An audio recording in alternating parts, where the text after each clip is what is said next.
Opa, hoje é quarta-feira, dia 25 de abril de 2018 e claro, tô aqui no Cocatec, seu programa mais que diário sobre tecnologia e no episódio de hoje, GDPR, Greyshift, esporte eletrônico e muito mais.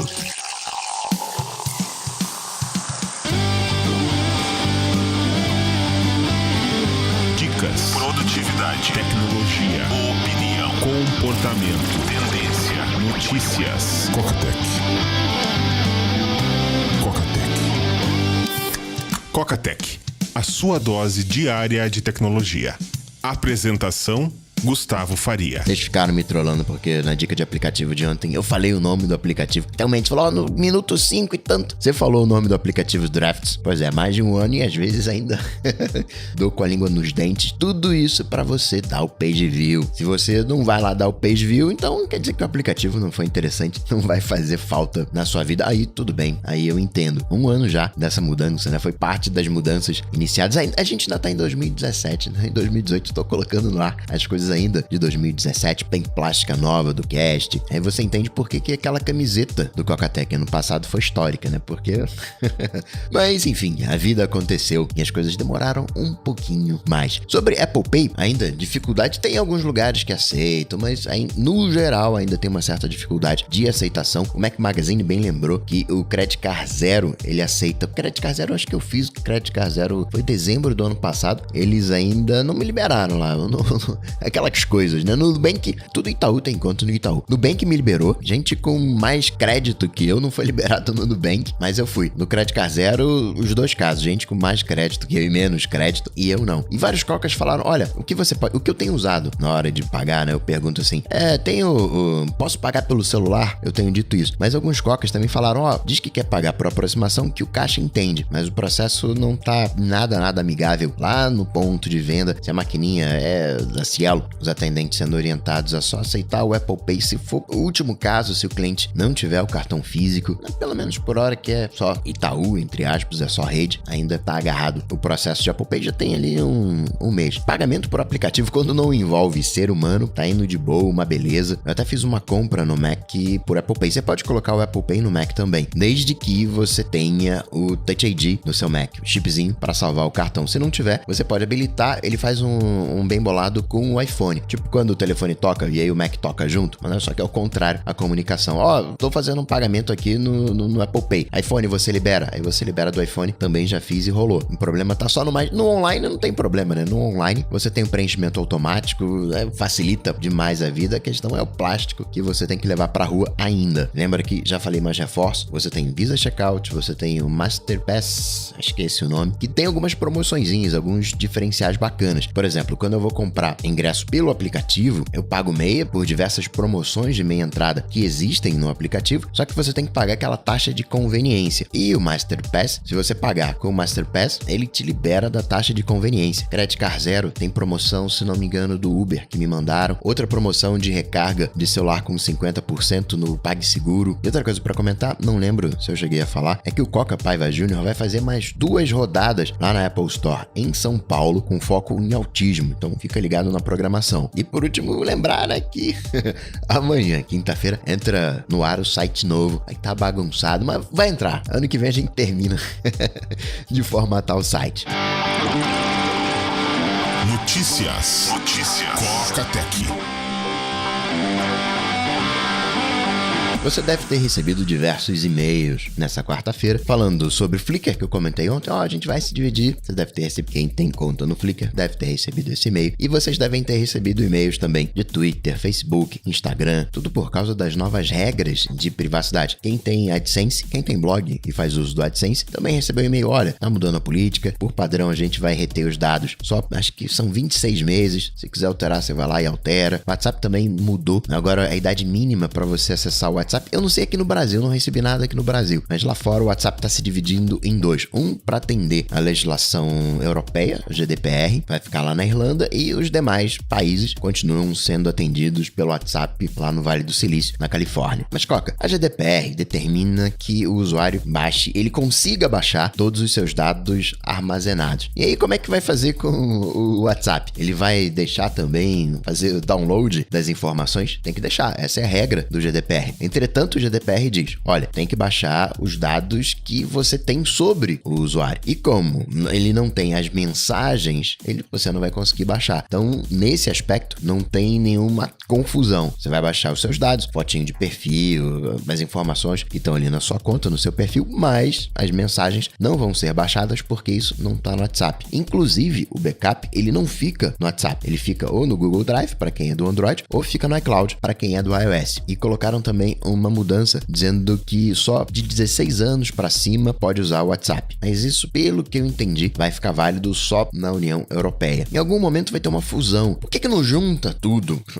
Não faz só uma única regulação de dados? Porque as empresas querem aproveitar o máximo possível as brechas e ganharem dinheiro. Simples assim. Hoje você tem comercialização de reconhecimento facial. Você pega uma foto sua, coloca lá no WeChat, né, que é o Facebook da China. Na verdade é o tudo da China, o WeChat. E aí você vai correr, por exemplo, a minha maratona de Xangai. Aí terminou a corrida, você começa a receber mensagem de fotógrafos amadores falando, olha, toma essa aqui é a sua foto que eu tirei, ó. Toma aqui essa foto. Paga $1 aqui que eu tirei essa foto de você. Enquanto você tem empresas confortáveis com a GDPR, exemplo a Apple, para ela já tem a sua privacidade, zela pela privacidade, ok, mas esse não é o caso do Facebook. E a grande diferença entre a GDPR e o modelo, que por hora não existe o modelo americano, mas quando existir o modelo americano, vai ser bem semelhante à GDPR. A principal diferença é que a GDPR ela é opt-in e o modelo americano é opt-out. A partir de agora, para você usar os dados, você precisa ter o ok. O usuário precisa dizer, sim, eu autorizo isso, eu estou compartilhando os meus dados com você, Facebook e demais, né? Com todas as empresas. Estou usando o Facebook como exemplo. E, como a gente bem sabe, por padrão, a gente segue a orientação base, que é aumentar o número de pessoas fazendo doações de órgãos. É só definir que ela é opt-out. Todo mundo passa a ser doador de órgão. Caso você não queira doar seus órgãos, você tem que dizer, não, sou doador. Ou caso você queira o contrário, só inverter. Talvez até pela preguiça a gente siga com o padrão. E imagina o Facebook no mundo inteiro tendo que pedir o ok de compartilhamento das informações, como que isso reduziria a sua receita. Facebook também liberou o seu guia de moderação, as regras de moderação, são 27 páginas, mostrando qual é a relação entre o direito à liberdade de expressão versus a responsabilidade, a segurança, vamos colocar dessa maneira. Porque SenseMe é um aplicativo coreano, inteligência artificial, estava liberado aqui no Brasil. O que o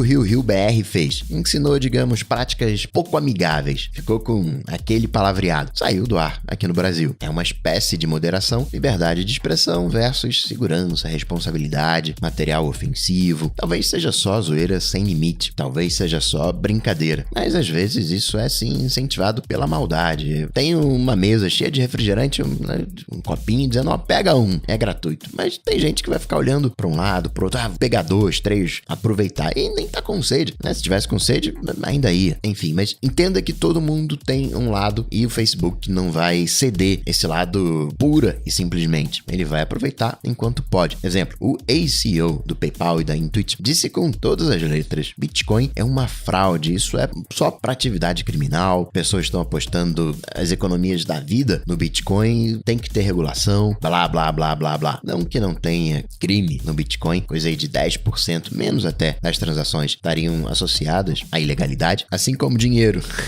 físico, moeda, também é usado para ilegalidade e ninguém, né, proíbe dinheiro. Então é um argumento, né, meio assim.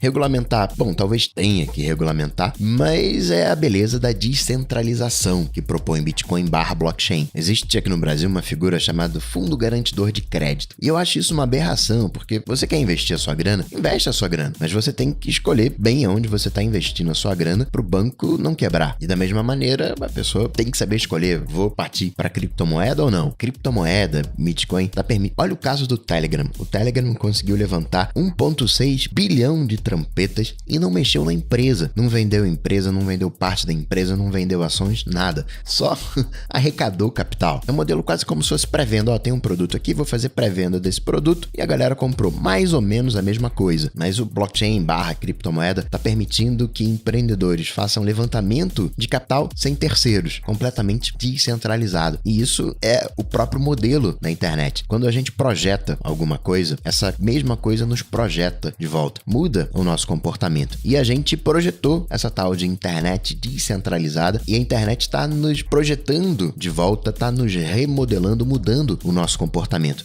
Quer queira, quer não, a gente vai adotar essa mentalidade descentralizada, que é muito mais do que esse modelo de economia compartilhada que a gente vê hoje. Hoje a gente tem Airbnb, hoje a gente tem Uber e afins, mas são empresas ainda é um modelo centralizado. O próximo Uber, o próximo salto que a gente vai ver é um Uber descentralizado em cima de blockchain, só que não vai ter mais dono, não vai ter um Uber por detrás. É por isso que eu tenho tanto que fazer o Hackeando Bitcoin. Aguenta aí, tem muita coisa legal nesse universo de criptomoeda, de blockchain, que a gente nem imagina. Isso porque o grande problema que o blockchain resolve é que ele torna tudo confiável. Caso específico do Uber, você vai ter lá um blockchain de histórico criminal, vai saber o passado do motorista, vai saber o passado do motorista como motorista dentro do aplicativo, através das avaliações. Cada um dos pedacinhos que a gente hoje entende como Uber passam a ser blockchains totalmente confiáveis. Imagina uma única plataforma de streaming, juntando música, filme, juntando tudo, rodando em cima de blockchain, contabilizando os plays, rodando no computador das pessoas ou não, para ganhar um desconto na hora que você paga por aquilo que você está consumindo, fazendo o processo de mineração. Você pode, caso você tenha mais moedinhas do que você precisa, você pode vender para terceiros que querem acessar aquele conteúdo. Aguenta aí que vem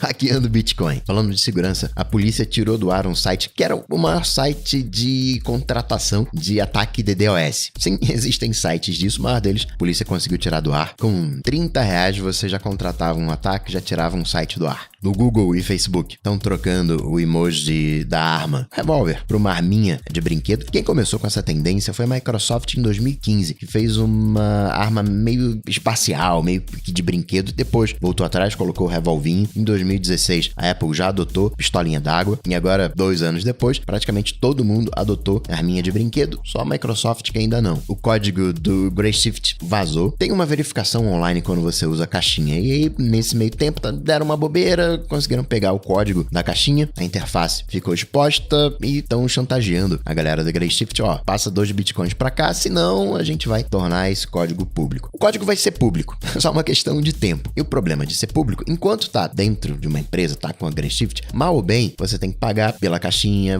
sabe-se mais ou menos quem é que tá comprando, foco nas polícias. Quando cai na boca do povo, caiu na boca do povo, não tem mais controle. Esse caso em específico é um bom exemplo do jailbreak pago. A galera que me dá uma brecha aí que eu pago por brechas. Grayshift é isso. Se fosse há 8 anos atrás, a falha que descobriram ia virar um jailbreak. Olha a grana que a Grayshift não tá fazendo. Talvez a Grayshift como empresa não tenha futuro, talvez ela tenha achado só uma falha para explorar e agora que tá corrigido não vai conseguir quebrar novos iPhones. Uma empresa que tem conseguido fazer isso com sucesso historicamente é a Cellebrite. Por isso que eu falo, software bom é software atualizado, pode ficar lento, vai ter problema na bateria, mas segurança primeiro. Isso é o mais importante, porque erros, falhas, a gente corrige, vai sofrer ali um mesinho, mas depois vem um update corrigindo os erros. Agora tem um problema de segurança, passa um furacão e bagunça tudo. E aí, como é que você desrecupera, né? Como é que você tira os seus dados daqueles que conseguiram acesso indevido? Óbvio que é importante fazer um software que não tenha falhas, que não tenha bugs, que rode azeitadinho, mas a gente sabe, né, como as coisas são. Também fizeram um ataque de DNS roteando o tráfego de quem usava o AWS, o Route 53. Apesar de muita gente afetada, Twitter foi afetado, por exemplo. Parece que o foco era a criptomoeda e o blockchain, mais especificamente o MyEtherWallet.com. Tava o tráfego sendo roteado lá para a Rússia, mas não teve maiores complicações porque a hackeragem não conseguiu acesso ao certificado SSL do MyEtherWallet. O que mais que a gente pode comentar? O redesign do Gmail tá chegando para a galera, tem aquela opçãozinha de expirar mensagem, modo confidencial, foi o que eu achei mais legal. Modo confidencial nessa mensagem. E aí, para ler a mensagem, a pessoa vai receber um SMS com a senha. Toda vez que for ler, vai ter que digitar a senha para garantir que é a própria pessoa. Outra coisa legal é um modo offline. Você vai conseguir salvar 3 meses de mensagens offline. Você vai acessar lá o gmail.com no browser e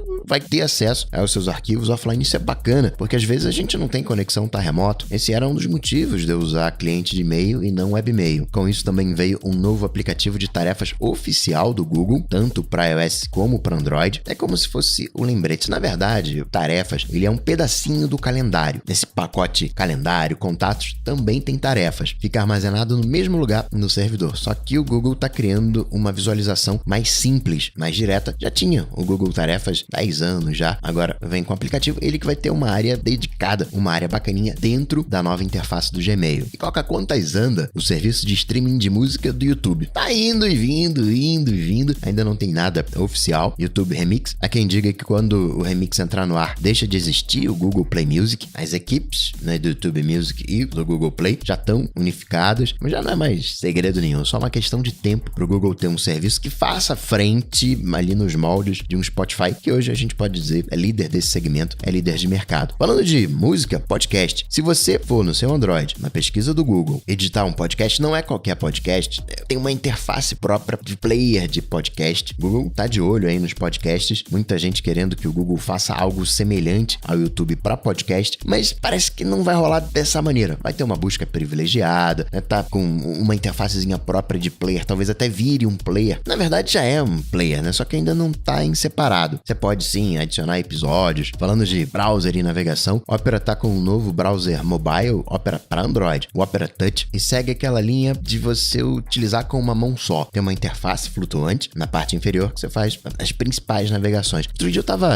já falei aqui que eu fico manjando smartphone, né? Eu tava manjando uma pessoa usando smartphone e ao invés dela usar os 2 polegares para digitar, ela usava o polegar da mão direita e o indicador da mão esquerda. Era engraçado. A pessoa tinha uns dedões compridos, ele apoiava o polegar e o dedo médio na quina do celular e ficava digitando. É esquisito, eu não consigo fazer isso não. Digitando com o indicador esquerdo. Falando de mudanças, o WhatsApp também deu um tapa na sua interface em teste. Na verdade não é um tapa na interface, tá desfazendo a nova interface que fez em alguns aspectos, separando os amigos e celebridades. Seu competidor, talvez até equivalente, o Instagram, falei sobre baixar conteúdo, tá deixando agora que você baixe o conteúdo no seu computador usando, vou colocar o endereço aqui nas notas do episódio, para você baixar tudo aquilo que você já compartilhou com o Instagram. Fotos, comentários, informações do perfil. O chefão aqui no Brasil do 99 foi substituído por um executivo da Didi que comprou 99, foi o primeiro unicórnio brasileiro e mostra que a Didi tá disposta a brigar. Tá presente no México como Didi, aqui no Brasil como 99, nos Estados Unidos como Lyft, Índia, Olá, Didi na China, ali no Sudeste Asiático como Grab, que vem a concorrência. Enquanto a gente não tem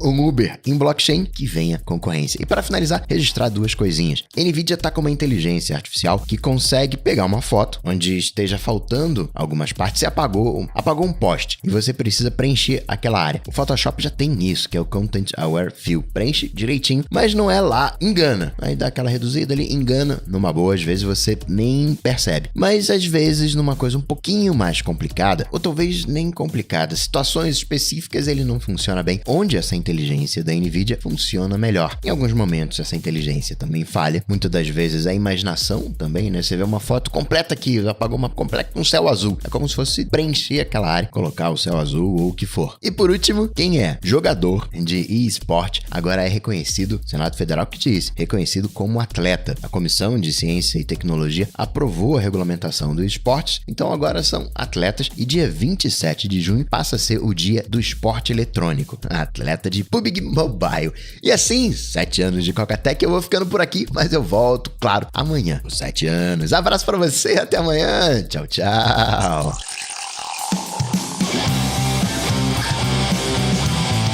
Coca-Tech está presente em todas as redes sociais: YouTube, Facebook, Twitter, Instagram. Acesse cocatec.com.br. Assine o podcast.